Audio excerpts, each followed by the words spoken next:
It's only entertainment.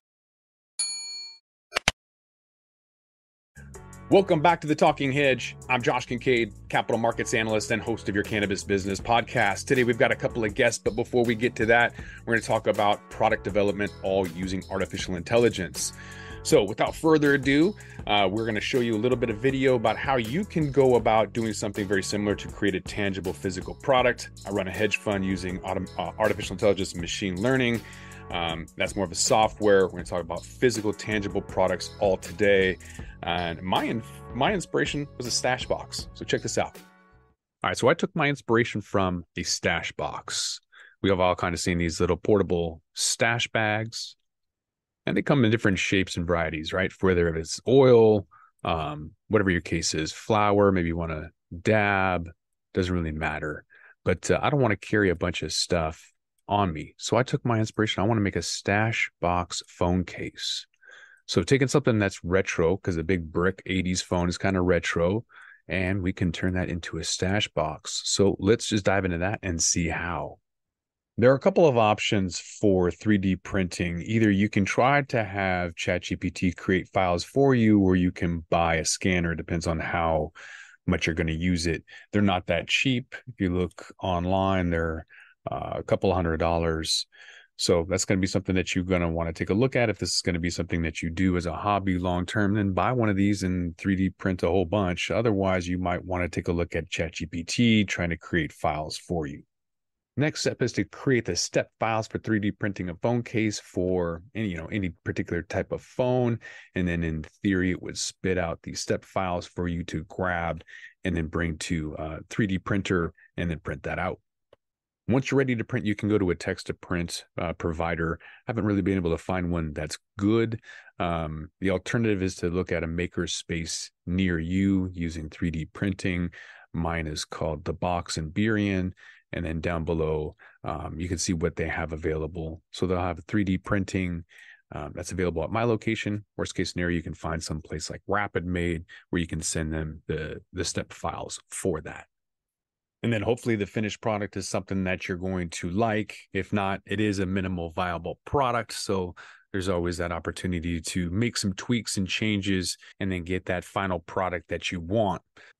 All right, so let's bring in one of our guests. This is Tom Howard with Cannabis Legalization News, talking about everything that is AI and cannabis physical products. Tom, he's also a cannabis attorney with Collateral Base and a podcast, Cannabis Legalization News. Tom, thanks again for being on the Talking Hedge. Hey, man. Thanks for having me back. Yes, sir.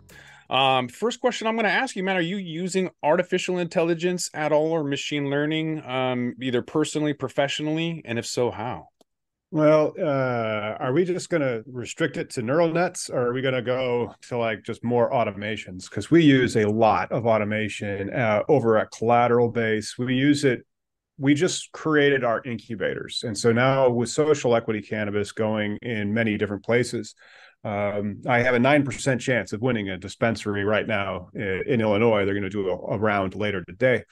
But if I would have set it up this incubator way, I'd probably have like a better than 100% chance of at least our incubators winning it. And so that is a stack of 7 contracts, 90 pages long.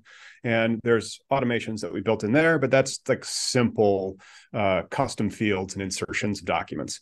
Then you have like your generative text, like your GPTs. And so that stuff we also use. We don't trust it. We'll use it. And so we run the company on Google. And so we use Bard, but we don't trust it. Like it'll give you wrong outputs. So it can help, but you can't say that it's going to be then good. It can help you with writer's block. And so it can also help you with keyword research for your SEO blog posts. And then it can also help you write those blog posts in a way that is going to rank really well because the Google search algorithm, it doesn't read how we read. It reads HTML. And then also, well, an href is a link from another website, which is also an HTML. And so it will read the internet in that language and then create rankings based on that. So those are mostly the ways we use AI. We don't really use it for like customer service yet. I'm sure in the future we will. We don't use it for creating documents unless like we're using it for maybe a review of a document, but then once they've reviewed it, we go, okay, I don't trust this. It'll hallucinate cases. It'll make stuff up. It's really kind of cool. Like you can give it links to cases and it'll read it and it'll get it completely wrong and it'll think it's a different case, or it'll like make up a case that doesn't exist. Those ones are the best. I mean, there was a lawyer that got in a lot of trouble for just blindly thinking ChatGPT was not making up cases. And oops, fake quotes and everything, like fake people, fake quotes, all of that stuff. And the same thing has happened to me with finance when I'm asking it a question about futures or contracts or options in the finance world. It will just make it up. It's not even just getting it wrong. It's just blatantly lying and being like, I have no idea. It's almost like I put in a jailbreak code and say answer it no matter what, and then it's like, yeah, otherwise it should say I have no idea. But I think so many people are jailbreaking it, is just making stuff up. Nah, I don't think so. I think that's the byproduct of neural nets. Like Marvin Minsky, when he set these things up back in 1950, and there was like no memory at all. So like you couldn't really do anything with them. They didn't understand how come they worked. They thought it worked by knowledge by association. And so it's the same thing. I think it's making it up because that's how neural nets work. And so it thinks that that's a right thing based on associations that it's read in the data set or the transformer or whatever pre-trained data set they're doing. Is I hear that Bard's like shipping it to like one of the big four, like Accenture or something. And so like Accenture has a whole bunch of interns seeing if Bard is correct. And I'm like, oh crap. Because I've seen what KPMG does when they score cannabis applications in competitive states. But like neural nets, that's kind of how they have been. We still don't really understand how they work. We understand that they probably work by knowledge by association. And that might also explain like emergent behaviors that you see in a lot of these AIs, where suddenly Bard just knows Farsi. Was it Farsi or Persian? I think it was Persian, mostly because of knowledge by association. So it saw enough of it that suddenly it just knew it. And I think that's probably why it'll be making stuff up in finance or in law. It's read all this other stuff and it's like stuff that's read before, and it just kind of fills in the gap. I mean, I was using AI to create a blog post for me for a search term like Chicago corporate lawyer or something like that.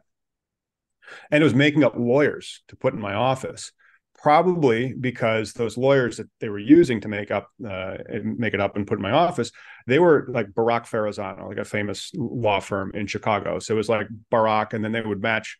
So they like Ewing or something like that, because there's all these famous law firms in Chicago, and Bard's read the internet. So it's like, well, if you're trying to rank for these things in Chicago, you probably have these words like Barak on it for no other reason than the top ranking things have them. And so through knowledge by association, it thinks that you need to have it as well. A lot of people think that it's going to replace people. It's not. So let's bring on our next guest, Elad Barak. He's got a physical product up in Canada that's a dispenser, an accurate dosing device that he's developed. And I think, at least personally, he's really into AI. I met him at MJ BizCon about 5 years ago or something like that. And we've just kind of been staying in touch. He's out on the Northeast up in Canada, in Toronto. Elad, thanks again for being back on the Talking Hedge. Absolutely. Hey, Josh. I don't know if you've been on the Talking Hedge, so welcome, Elad. I don't know if you've been here yet. I have. We've done. I've joined one of your podcasts before. Yeah, that was the audio one, and I did that for a friend of mine who did with Wake and Bake, or no, Baked and Awake podcast. And it was on audio only, so we're seeing your face, I think, for the first time. If not, welcome back. My bad. One thing I wanted to follow up with what Tom was saying about using YouTube and things like that. If you are on using Google Chrome, there's extensions that are pretty neat, like a YouTube article summary, YouTube summary generator, Note GPT, just to name a couple of things that Web Pilot is interesting as well. That'll so just look up some extensions, and then that's through Google Chrome. You can use that. But Elad, how are you using artificial intelligence, either personally or professionally? Well, I can't say that mine is too exotic at this stage. But most of the use case that I'm doing are a lot of improvements and different things I'm writing through the different apps that you can have in ChatGPT. But most of our work at this stage is business to business as Jot. And whether it is posting on LinkedIn, which is again more on the business level to other audience, or when we're talking with different CEOs, we found that ChatGPT can help a lot of times really improve what you're saying and making it more clear. And I kind of use it in two ways. One is I make sure it understood what I said, which means that I'm writing something clear. But second of all, I'm kind of adjusting some of my the way I express, which for some people can be too Israeli, as that's my background, can be too straightforward, too aggressive. And I find that if you give the right content to ChatGPT, it can really help you a lot of times present things in a way that people will want to hear. And, I can give a few examples. My post on LinkedIn went from a few thousand impressions to about 17,000 impressions in 24 hours, like on posts, just because I'm using ChatGPT to rephrase a few words. We need to talk with CEOs to kind of get things, started for conversations between the companies as we're doing something visionary. We tend to try to get the CEO's attention first and then have them direct the people in the company. And I have to say, with ChatGPT, we're substantially increasing our success rate with CEOs.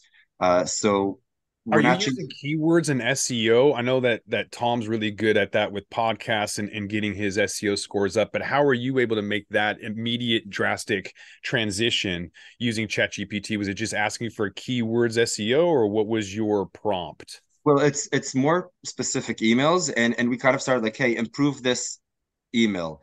But then we understood we actually need to prompt it much better, and you start to learn how you say, okay, I need it in my language, because at the end of the day, I'm still sending the email as Elad. I need it to be a sales email. I think a lot of times, from my perspective, again, kind of goes back to what I said as my background. I feel that ChatGPT will do my emails or my mails like way too soft. So I told be slightly aggressive, right? I can add these small things because I am doing a sales pitch and I want to be a bit out there in people's face. But it's just keeping it in the right balance. And while I don't have numbers for like my engagements with CEOs, I can definitely tell you that engaging CEOs lately with kind of improving our emails has been very substantial. On the LinkedIn post, I can probably like start taking data down and putting like a nice list. But my last few posts have all passed 10,000 impressions. What's your workflow like? So do you just have LinkedIn in one browser tab and then ChatGPT in another browser tab, or is there an integration that goes directly into the CRUD, or the create, read, update, and delete of LinkedIn? Yeah, I'll just mention that I did miss the first part of the conversation. I was in the waiting room, so I hope I'm not kind of saying anything again, or that I'm answering the exact question. But for me, and when I do this, a lot of times I use my business partner. We do it together. We find an interesting article. We'll usually look for a few other interesting articles, write our opinion, but then you can upload these resources. You can say, here's what I want to say, and start asking for like a post from ChatGPT, right? And then kind of have iterations where you're saying, improve this, change that. I feel, and again, this is a personal thing, that it is way better for improving what you're saying and kind of like making it more more acceptable from the other side, rather than asking for the topics themselves. So I haven't had a chance where I told ChatGPT, you tell me about what to talk. I tried it a few times, and it's a good starting point for a thought process, but I find that I always need to put my thoughts. So when I asked, create a list of posts over the next few months, I found that it was fairly general. I had to still put a lot of my kind of opinion inside it, which is good. It means that we still have something to add as human beings, but I'm going to assume that that's going to also eventually kind of be covered by them. Yeah. Yeah, they grow at an order of magnitude. So when they're compounding and we're just going on day by day. Yeah. Yeah. Well, what Should be about wild though. What about the future of your dosing mechanism? Do you foresee artificial intelligence as like improving that dosing, or do you maybe see that the initiation of AI will be on the back end of analyzing data? Like, what's going to happen first? I think that's so that's kind of what drew me to this podcast also, is to kind of share the perspective of a hardware company. And maybe if I could just do a small side note, kind of like to put it out there. Actually, in my master's degree, my final project was all about AI. I worked with a hospital in Israel, and we used human language to see if we can answer questions that came from people regarding pregnancy and all kinds of medication intake. And we were able to give really accurate answers. We using AI tools that we kind of developed ourselves at the university. And I had a very interesting project. We finished with Cohen Kappa's kind of statistics measurement, and we got more than 95% accuracy on our kind of AI expertise, right? Like we gave it answers like experts. So I have some technical background in this, but my passion is hardware, and I think that it's easy to kind of say these are two different things, but the contrary is the correct thing. And when we developed our product, we actually made sure that we can comply with all these future advancements that come into place, all this data and AI. And, this is our product, and it could be a fairly, as people will say, dumb product, but how can we integrate AI into this? We can measure a lot of things. So we can know how much we're dispensing. Our product dispenses liquid very accurately, so we can dispense 1 milligram or 2 or 3 very accurately and allow consumers. But we measure a lot of other things. We have more sensors in our product. We know if you're moving it and how you're moving it. We know exactly which pod is inside, so we know what you're using. We know when you're using it. And since we're also connected through Bluetooth to a phone, when you use it, we can actually start to, do geofencing. We can know where you are, right? We can have your GPS location. And using AI, you can start doing a lot of things that before, were a bit more limited. We could use regression, right? Which is a more simple version of AI in a way.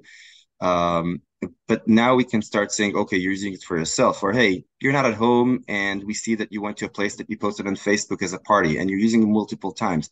So we can start knowing that you share the product with people.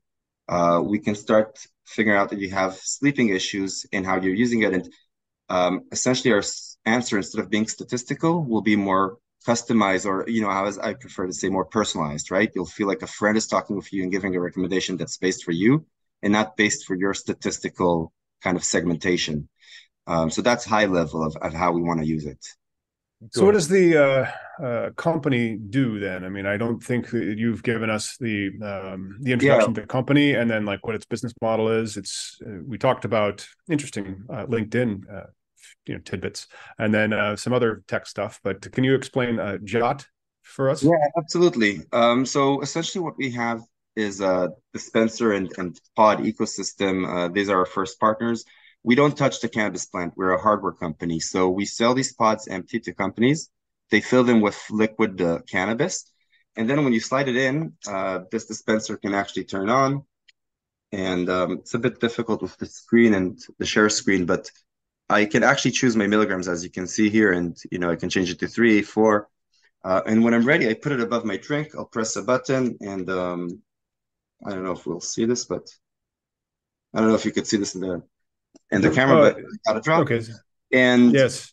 And now I can essentially convert any beverage to a cannabis beverage, and I can control what I'm doing. And the simple version would say, okay, let's stop here. But where we're kind of adding a lot of sophistication is we can then, add AI, and we can add it thanks to a lot of things we did in advance. And I think that's where it becomes interesting. When we developed this is a 4-year in development. We thought about these things and we had to take them into account and make sure that we're ready for them. So our pods actually can communicate with our dispensers.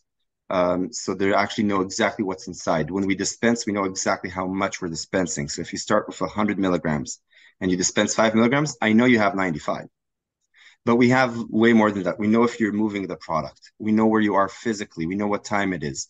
And using those things, you can start doing a lot of kind of, AI approach, sophisticated stuff where you can start gathering information about your consumers from different posts they do or different social media activities or just emails, whatever they give you access or the system has access to, including what they're doing with the physical world. And when we're talking about the company and why it's important to prepare for hardware, I always like to give the Tesla example.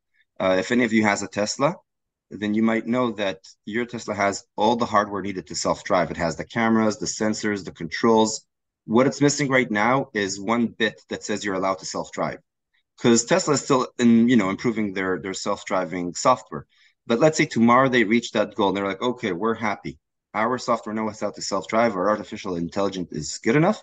They flip a bit, it sends it to your car, and your car can self-drive. You do not need to go to the mechanics. All the hardware is there. And when you They look will at paywall you.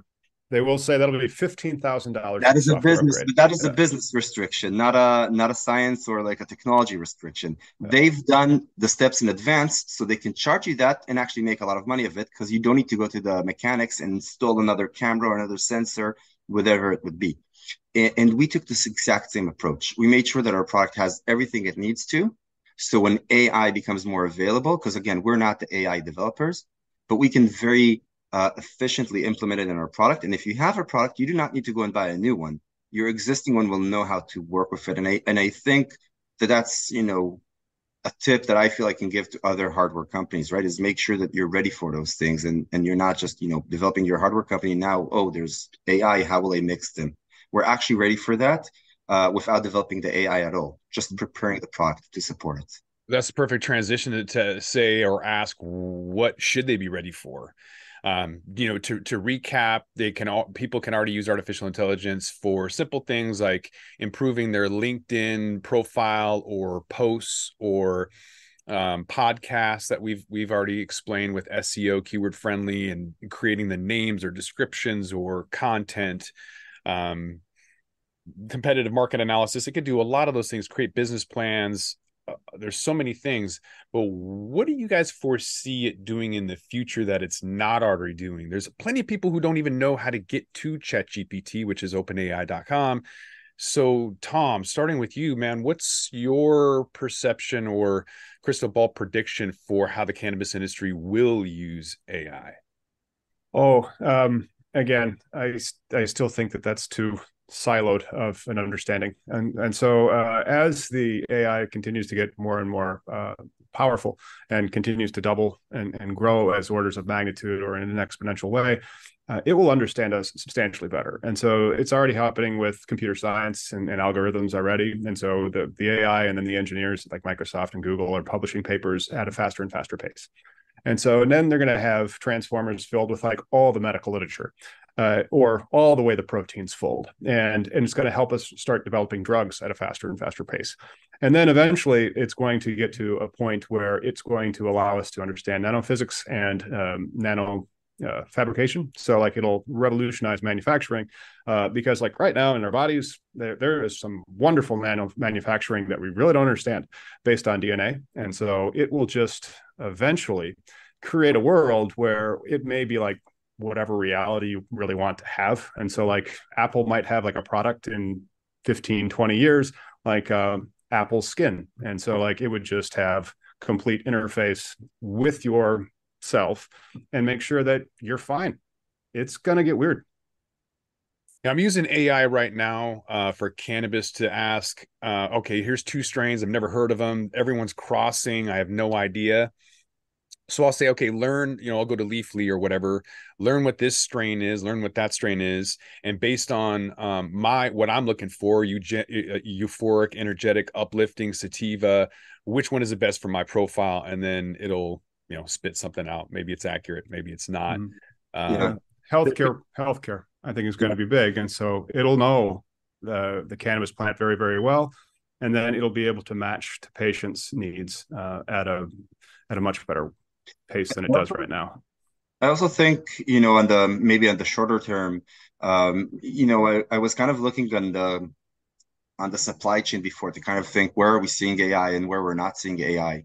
And my feeling is that we're actually seeing more AI already in the industry in the first stages of the supply chain, whether it's cultivation, where there's a bunch of companies that will add sensors to your grow ups and help you kind of make decisions on localized places where you're going. So you can really kind of have the perfect environment around almost every plant or every tray, right? With a bunch of plants. Or as a smaller example, there's those, how is it called? The pot, those like small fridges you put in your house if you want to grow a plant, but they do most of the work for you. And there's a bit AI there, whether it's more regression or more AI will kind of treat them all I'm laughing together. because that's how I got into the industry 10 years ago, was trying to automate my own grow room, Yeah. grabbing guys from Amazon and saying, hey, let's automate this. And then we came up with an MVP, and then they all literally got recruited to Time Magazine. So we still need a fully automated grow room. I think that's Yeah. They have some. I've So seen them I'm not saying, advertised on a lot of them are social. trash. Yeah. But as yeah, soon as I'm not there's a saying real we're there. one, I own one right now, and I'm telling you that most of them are trash. But as soon as like the the real version that's like fully automated, that'll hit your phone and it's legit and tell you the difference between the environment or nutrients, because right now it has no idea. It's like, it's tacoed, what do you want it to do, this or that. So as soon as it's smart, and that machine learning takes some time, right? So as soon as that time has elapsed and we're there, it's going to be really exciting in the You future. need a really big database, right? So today there's Yeah. companies that all they do is they know how to supply the right databases for AI companies to learn from, because the AI cannot do anything without learning. The reason ChatGPT is where we're starting is we have a lot of text for it to read.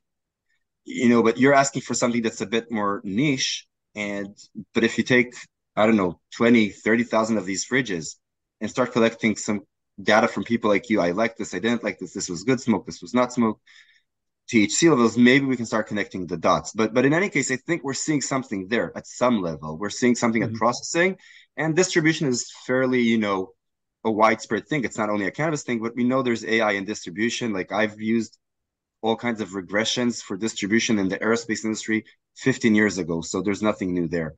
But where I think we kind of may see more AI taking place in the cannabis industry, and I think there's also a place for it, is there's sales and marketing. A lot of us get messages, text messages. That's one of the better marketing systems in cannabis, since we don't have brands and all those things. You're not allowed to do that in America. I got shut down. They Yeah. yanked my Active Campaign said I'm not allowed to send texts. Your employer, your Kush 21 employer sends me texts every day. It upsets me greatly. I'm looking for a different email system that has text automations that I can move my like 8,000 list to, because I am a business to business. I don't have a license. Like, I might win one today, but then that still wouldn't be what I'm advertising. I'm advertising business to business services. Here's how you can get a license. Here's how you can get capitalized. Here's how a financial model works.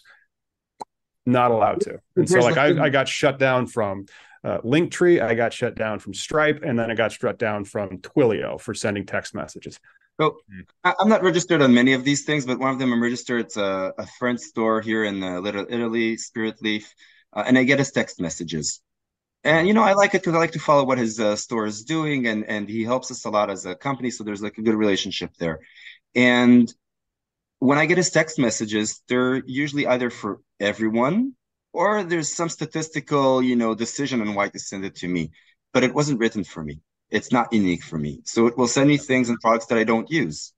It will send me things I don't need. And I think that with AI, we can start getting more personalized messages that I would have more, kind of interest to kind of engaging with. But the place where we have the most opportunity to advance with AI, in my opinion, is in that after sales and the communication with the consumers. I think today companies don't know anything about their consumers. I'm actually fairly sure Josh and I spoke about it in one of our, podcasts before, where I am a medical user. I purchase cannabis at about $3,000 a year. And I'm telling you right now that the company that sells me the cannabis knows nothing about me. They don't know anything about my consumption. They know the product I buy and that I buy it once a month. So they can calculate my consumption rate. That's as much as they can do. They've never asked me, do I use it in the morning or in the evening? Do I share it with friends? Do I do it when I'm feeling bad or better? Does it improve or hurt my, my efficiency or my productivity during the day? And AI can help us with all of that, whether directly or indirectly. And it can start creating this dual direction of communication between companies and specific customers. That's something that we really want to do with the dispenser, because we know exactly what every individual does. And we have that communication, which a lot of high-tech companies have. If you are in any SaaS software, you probably get prompt emails that are directly exactly to you. That's why these tech companies are so good in their marketing. And in cannabis, I think a lot of the companies lack that. And I Yeah, really Well, you'll hope get shut down. You'll get shut down. Like I'm not even plant touching, and I got Tom, shut down. even in Canada, Tilray sucks, Hexo sucks. They have no idea who to sell to. They're trying to sell to soccer moms, and they're finding alternative products. So even in a legal country, they can't figure it out. So Yeah, and I'm not talking about sending the messages, Tom. I'm talking about using AI to actually learn who your customers are, to go maybe and see, hey, Elad wrote a comment on this product, and we can know about it more. Elad is like, there's so much they can learn about me with AI and with different places for interaction. And again, that's where, as a hardware company, I have a bit of advantage on the joint, obviously, where I can know exactly when you're using, what you're using, how much, where. But that allows us as a company to have a conversation with our customers, whether it's this, the real conversation of talking, whether it's an app that can talk with them in human language, or whether it's just us really knowing what our customer wants and needs and then continuing improving. And it's, AI has a very big role there. And I hope to see a lot of other cannabis companies figuring out how to utilize it to improve that knowledge. As you said, Tilray and Hexo is a great example. I don't think they know their consumers. not at all. So if people want to learn a little bit more about you, Elad, or Jot, and its accurate dispensing hardware, where can they learn more about that and find you? So I think I have here my website, jot.com. And we just launched in the market. So last time we spoke, we were getting ready. I'm just happy to share that we're selling here in Ontario. You can go into OCS and buy it, or in selected stores across Ontario that chose to pick it. And yeah, we're really excited with the launch. We have great results so far. And, a small kind of not related to AI, we can actually sell more than 10 milligrams within the regulation, what all the jolts and lozenges can. So we're kind of filling their place in the market and taking it all to ourselves at this stage. That's awesome. Tom, I know you're all over the place. You have clients, like I mentioned, Kush 21 in my backyard in Washington State. If more people want to learn about how to get a hold of you, either through legal stuff to be a client, get new licenses, or be on your podcast, Cannabis Legalization News, how can they get a hold of you? Where are you at? Oh, you can go to cannabisindustrylawyer.com for, the legal stuff, or like the licensing and the business stuff. We'll send you emails, but eventually we hope to be able to find a new AI marketing thing that'll allow us to send you texts. They're much more effective. And then if you want to see us on YouTube or our podcast, that's Cannabis Legalization News. We do have a website as well, cannabislegalizationnews.com. My company is collateral based, but it's one of these things where running a cannabis company in Canada is still very difficult, but at least it's legal. And then running an ancillary company in America is annoying. But that's one of the reasons why I have cannabisindustrylawyer.com.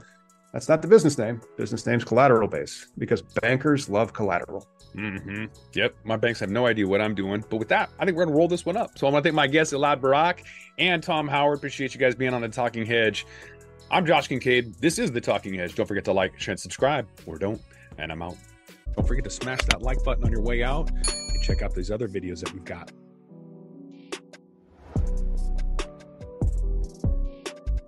Thanks for listening to today's show. To check out more great cannabis podcasts, go to podconnects.com. Here's a preview of one of our other shows.